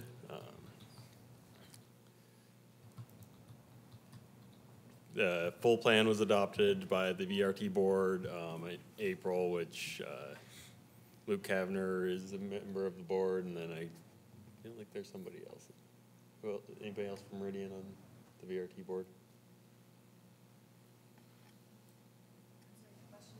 Who from Meridian's on the VRT board? Luke Cavanier's on the executive council, and then I wanna, Genesis? Oh, yes. Genesis. Yeah. Forgot her name. But yeah, those are your representatives from Meridian on there. Okay. The plan is high-level document, sets the policy and where we want to be in a few years as an agency and as a transportation system. More on par with our peer cities, so Spokane, Reno, Tucson. So similarly sized, demographically similar sized cities. So 4 times the amount of services provided now, which we believe will grow the ridership by about 800%. 9 frequent routes, so 15-minute service or better. Late night and weekend service. And then improving transportation speeds generally, so things like dedicated lanes and transit improvements, infrastructure improvements included in that. You guys have probably already seen all this from Stephen or Rhonda before, but just as a little review, there's Meridian's current at the village, transit freedom, so how far you can get in 15, 30, 45 in an hour. So you can walk that far in an hour. And then under the growth scenario, obviously, big expansion. You can actually get to more people and more jobs from the village under the growth scenario than you can downtown Boise. So that's a pretty major shift. So we got a lot of feedback in our public comment period from Meridian residents. And then a lot of the blue bars in this represent where the survey respondents in our online survey for Valley Connect 2.0, where the people lived. It's voluntary, type in your zip code. And then the red is where they wanted to get to via transit. And so you can see pretty clearly Meridian had a pretty outsized influence in where people want to get to. People want to get into Meridian via transit, so. Just a few select quotes I pulled out. Places that they want to get to. Meridian, the Village. Those were big points we heard a lot repeatedly. Then just, we gave them an open-ended, please provide any other feedback. Again, we want to get to Meridian. It's very important to us that we have access. And generally, people were in support of what we were saying. So here's what we have currently. It's just inter-county routes, so the ones that go from Nampa, Caldwell, into Boise that stop in Meridian. It's pretty limited. There's 2,500 residents within a quarter mile of a bus stop in Meridian right now. And it's, like I said, only east-west. There's no north-south connectivity. You can't get to Eagle or Kuna effectively from Meridian. Under the growth scenario, that changes pretty significantly. 34,000 residents within a quarter mile of a bus stop under current population estimates. So as growth happens here, I expect that number to increase as well. So things that we need to make happen in order for Valley Connect 2.0 and the system that we're envisioning to work. One of the big things we'd like to see is a transit hub near the Village, because that's kind of where we see the central transit hub being. So there's Main Street Station at one end, Happy Day at the western end of the valley, but then the middle there needs to be somewhere else for the pulses that are coming into and out of. And the Village is a better place as the demographics and the population center shifts west than our current location of the Town Square Mall. So as development occurs in that area, would like to see something happen and kind of create a nice place for people to be and to be around, wait for the bus, and yeah. So then we'll be looking to work with ACHD in the near future to incorporate some of our plans into some of their plans and into the Livable Streets Design Guide and the Master Street Maps. As you can see here, pretty much all of our routes are on collectors or arterials. So that's something we'll be working with them in future on. And then you guys, as Caleb said, are updating your comprehensive plan. So just be keeping transit in mind as you go through that process. This is a Compass data on where people in blue is and the jobs are in green here. So that's where they're at now. That's where they're expected to be in 2025, according to Compass. So a lot of this looks really good. A lot of the stuff out on McMillan and McDermott out here is not so great for transit. So try and keep people in close so that they can walk to the bus and we don't have to deal with parking rides, and you have fuller buses, they pay for themselves more. So we're looking for partnerships with the cities and expanding capacities of existing roadways by putting more people in the same amount of space through buses and transit generally, and help save your residents money so they don't have to fill up on gas all the time, and generally live a little cheaper. So we want to know what we can do to help. And then the last thing that we need to talk about was the funding for the near term. So Meridian services are provided through the inter-county routes, which are done through Canyon County's services, and they recently renegotiated their union contract with the drivers so that they're getting paid more. Right now, they're getting paid about $10 an hour, and it's really hard to keep a bus driver on for $10 an hour. They can do a lot of things that are more fun for $10 an hour. Okay.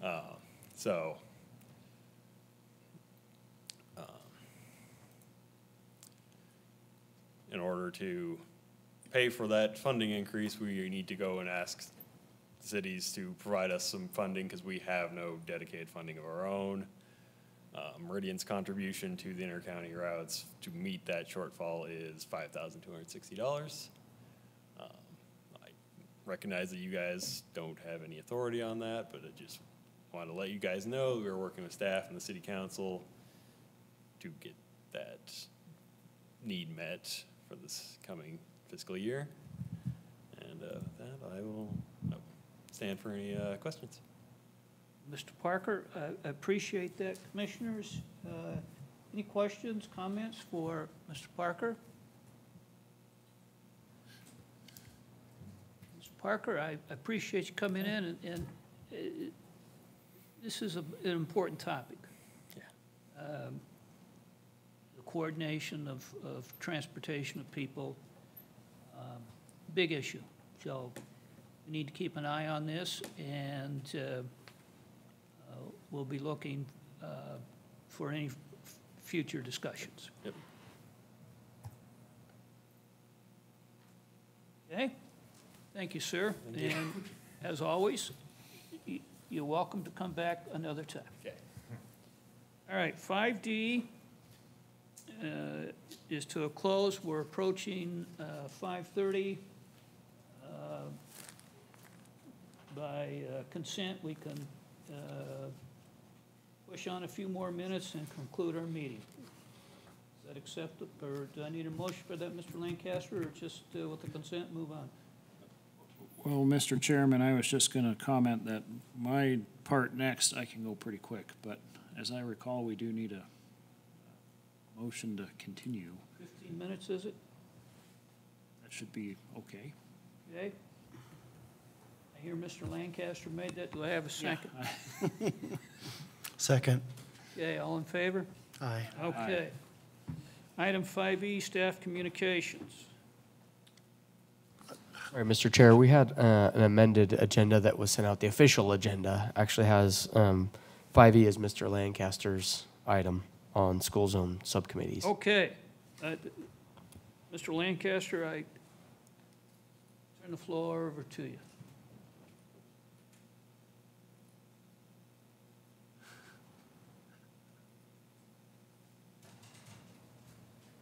Since I hazed Commissioner Lewis about not coming down here last time, I have to Yes, you did. be consistent. It still hurts, by the way. Yeah, I'm sure. Okay. So, Time clock on Mr. Lewis. all right, so I mentioned this proposal at our last meeting in May.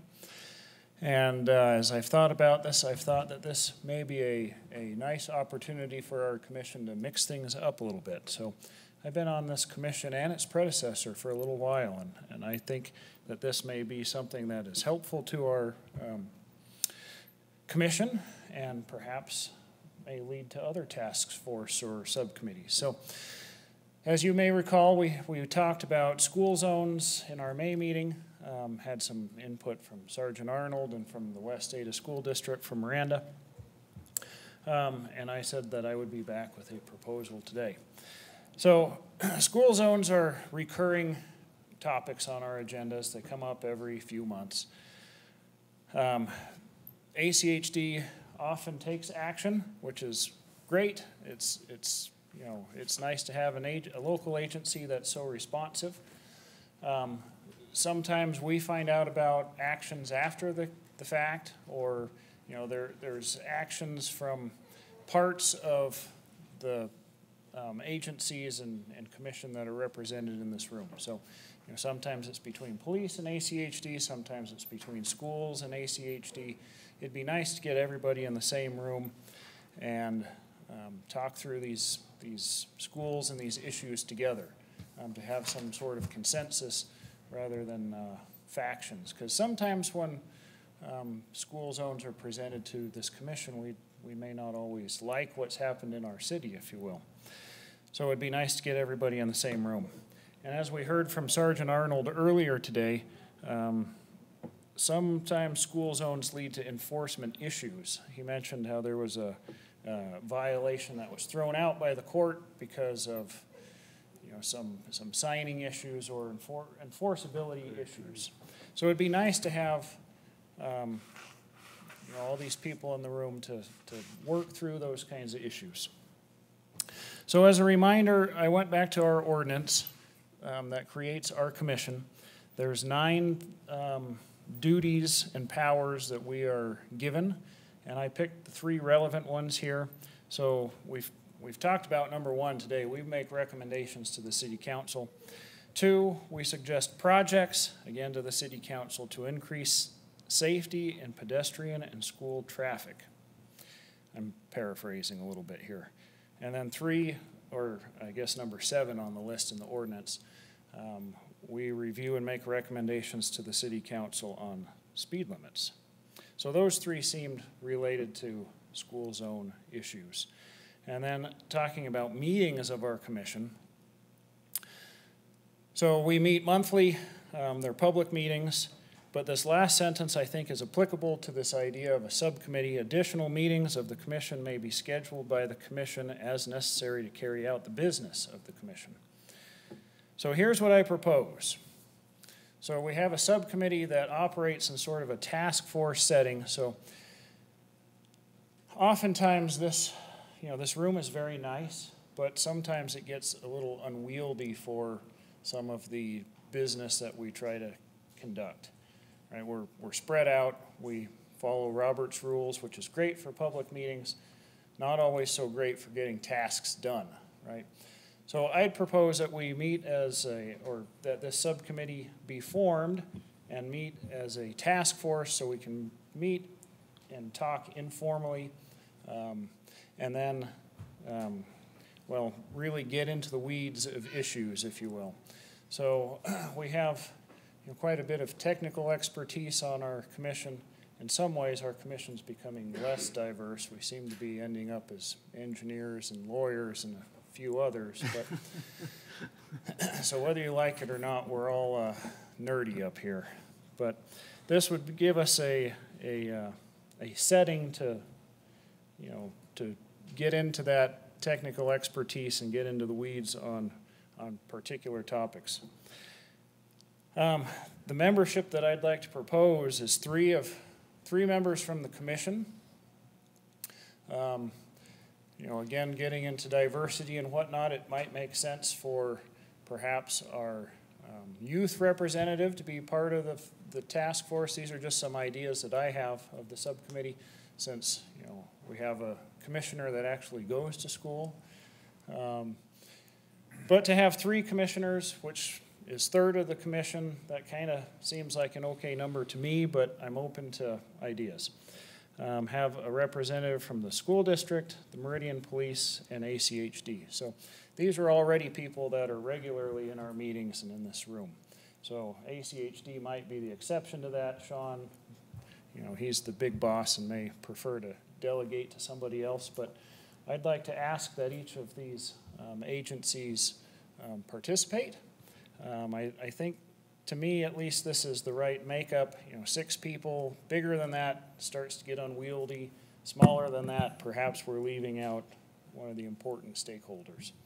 And then half of it with our voting commissioners and half with either ex officio commissioners or city police. I propose that the subcommittee would meet quarterly or as needed. Quarterly seems about right. That seems about how often these issues come up, and that would mean before school, kind of halfway through school, and spring break and Thanksgiving-ish. That's kind of seems about right. And I'd propose that this, if this subcommittee is formed, that it be formed for a specific time period. So not indefinitely, but let's say for 1 or 2 school years, perhaps. See how it works. If it's great, we can continue it. If it's a failure, we can say, well, that was a nice experiment. But it seems wise to me to put a sunset date on it and then reevaluate. And then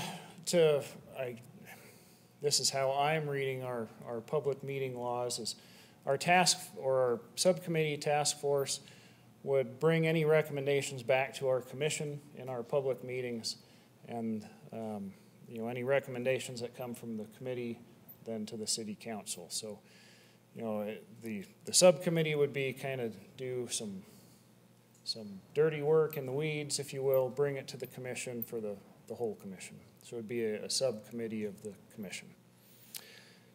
And so the next steps that I see are to form a subcommittee, to schedule some meetings, and go from there. So that's my proposal to the commission. Comments for Mr. or questions or comments for Mr. Lancaster, commissioners? Mr. McKinney. Mr. Chairman, I have a question. Would this committee, subcommittee, take in or have involvement of outside parties, having individuals coming in, giving information, testimony, referrals, evidence, what have you, or would it just be the committee working amongst itself? I'd be open to either. I don't know if we'd be bound by, you know, public meeting laws at that point or whatever might apply, but I think it would be reasonable to, you know, have, to invite whoever would, you know, have an interest. I'm open either way, I guess. Is the reason I ask is because it seems like frequently when a school zone issue comes before this commission, it's either residents or the Meridian Police or what have you who bring it up and bring in the information that then is given to us that we consider. Mm-hmm. And so it would seem to me that this subcommittee would have to work in much the same way, but then be working outside of this forum. So then it would kind of be, I don't know, hearing in two different places instead of one as it's been heretofore. That's just an observation. I don't know whether that's a problem or not. It's just kind of a question. Yeah.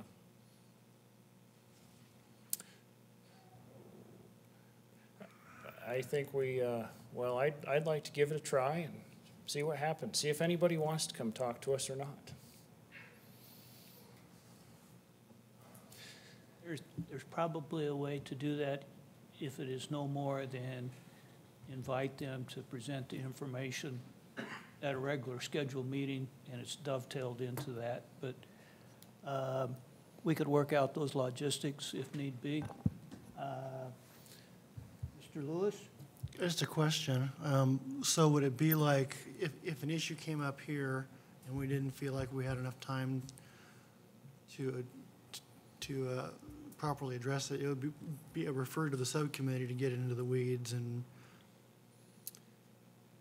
come back to the commission for recommendation? I think that's something we can explore and so figure it out. So then issues or tasks would not originate in the subcommittee, but they would be referred to the subcommittee and then come back. Well, I think it would go a couple of ways. I'm not stealing your thunder, but I think there's a couple ways to get that flow coming and going. So I think, Mr. Lancaster, you have a request before us. If we will approve the formation, or should I call for a motion? Mr. Chair, in addition to the ordinance that Mr. Lancaster talked about, you do have bylaws that specifically cover the formation of subcommittees. So it's the commission chair with the commission's approval may establish such subcommittees as necessary or helpful to assist or advise the commission in the performance of its functions. So yes, I think you are taking a motion. I would note that it also says at least 2 commissioners, you've got that the commission chair, the subcommittee chair can appoint additional members. That's included and wrapped up in what your recommendation that you'll be seeking a motion on. So you're right there within the goalposts to get where you need to be. One last thing to mention, it just says subcommittees shall comply with any and all applicable public meeting laws. And as you mentioned, Mr. Chair, we'll address that on a case-by-case basis. We have other commissions that do have subcommittees. I'll check with them and see how they handle it. I don't know if they, you know, even if they're in A and B with the tables in a horseshoe or a circle, we may record that and archive it. I don't know, but those are details that we can work out behind the scenes and not get in your way. So, if I understood you right, it's up to me to approve and ask for consent. So I would ask if somebody would make a motion to give Mr. Lancaster authority to, well, approve his proposal and move forward. Mr. Chairman, do we need to identify the commissioners who will be on the commission in the process of agreeing to form it, or can that be left open? I'm assuming to leave it after the fact. Okay. And that makes sense to me, Mr. Chairman, so to form it and then figure out who it's gonna be. Okay, so, got a motion, is there a second? I'll second it. Thank you. All in favor? Aye. Aye. Any opposed? Nay. Okay. One dissent. right. I guess that makes for a healthy republic to at least have some dissent, so. It does. I would recognize that, or acknowledge that you brought some support, and that's always good to see, Mr. Lancaster, so thank you. And Junior is probably listening to his papa. All right. Thank you. Thank you, commissioners. So I'm assuming then, Mr. Lancaster, you'll move forward and inform us as to get this formed. So, Mr. Chair, I might take that one. I think Mr. Lancaster's homework is largely done at this point. What I was planning on doing is reaching out to Sean and see if it's going to be him or who else he thinks fits best on this group going forward. Work with Sergeant Arnold and then also with Miranda on actually getting folks here, and then also with legal to figure out the quarterly meeting type of a thing, if that means we have to set an annual calendar, or if it is wait until things come and generally we meet quarterly, or if that's for public meeting and notice purposes, it's at this place at this time, the fourth Thursday of the third month or whatever. But anyway, so I mean, I'm not trying to have him see his way out of it, but I largely think it's that action. We've got some direction. I'll follow up with probably an old business item next month. Okay. That has some more details about what we need to do and hopefully a list of potential members. I'd ask you all to be thinking about that if you're going to be one of the three, up to three, at least two, part of this group, and we'll go from there. Okay, we'll wait to hear back from you then, Mr. Hood.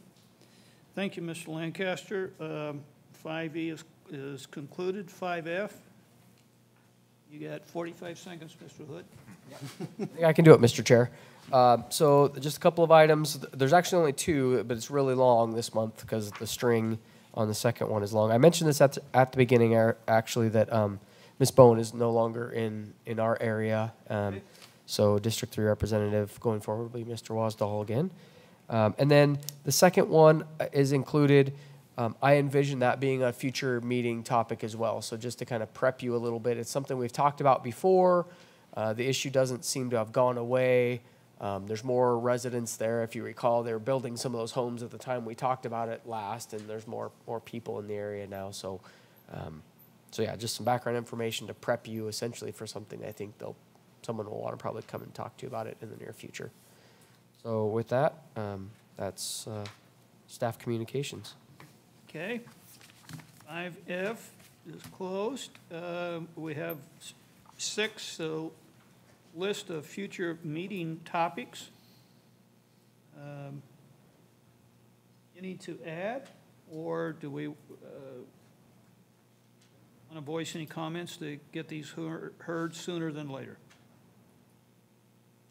Mr. Hood. I do have one to add back on. For about 6 months, we had a future meeting topic of compression breaks.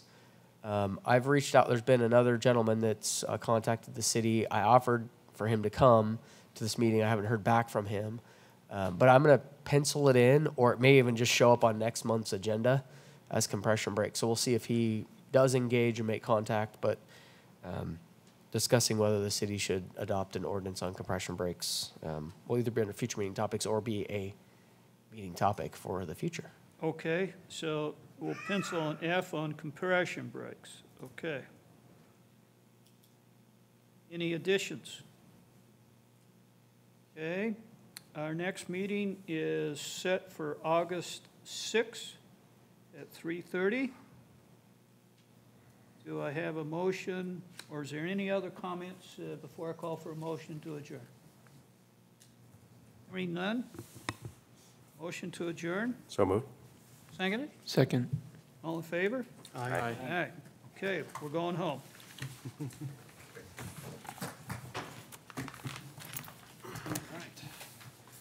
Hey, good job. Yeah, thank you. Yeah. That's always the neighbors that stab you in the back. That's right. Just throw dog before the fence. Good job, man. Someone's gonna give him a hard time. Yeah, I know, that's only fair. Yeah, because you got a standing question in there.